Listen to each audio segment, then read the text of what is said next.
पाकिस्तान ने इस्लामाबाद में स्थित भारतीय उच्चायोग में अखबार देने पर पाबंदी लगा दी है।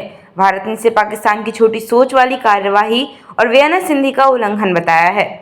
आज़ाद और संप्रभु देशों के बीच आपसी राजनयिक संबंधों को लेकर सबसे पहले 1961 में वियना कन्वेंशन हुआ था। इसके तहत एक ऐसे अंतर्राष्ट्रीय संधि का प्रावधान किया गया जिसमें राजनयिकों को विशेष अधिकार दिए गए। इसके आधार पर ही राजनयिकों की सुरक्षा के लिए अंतर्राष्ट्रीय कानूनों का प्रावधान किया गया। इस संधि के तहत मेजबान देश अपने यहाँ रहने वाले दूसरे देशों के राजनयिकों को खास दर्जा देता है।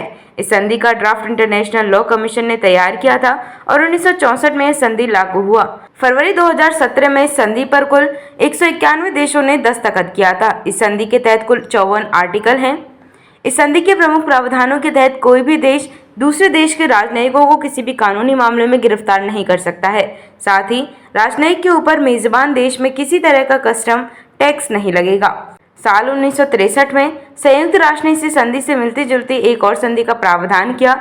इस संधि को Vienna convention on consular relations के नाम से जाना जाता है। इस संधि के आर्टिकल 31 के तहत मेजबान देश दूतावास से नहीं घुस सकता है और उसे दूतावास की सुरक्षा की जिम्मेदारी भी उठानी है। इसके आर्टिकल 36 के तहत अगर किसी विदेशी नागरिक को कोई देश अपनी सीमा के भीतर गिरफ्तार करता है तो संबंधित देश के दूतावास को बिना किसी देरी के तुरंत इसकी सूचना देनी पड़ेगी। गिरफ्तार किए गए विदेशी नागरिक के आग्रह पर पुलिस को संबंधित दूतावास या राजनयिक को फैक्स करके इसकी सूचना भी देनी पड़ेगी। इस फैक्स में पुलिस को गिरफ्तार व्यक्ति का नाम, गिरफ्तारी की जगह और गिरफ्तारी की वजह भी बतानी होगी।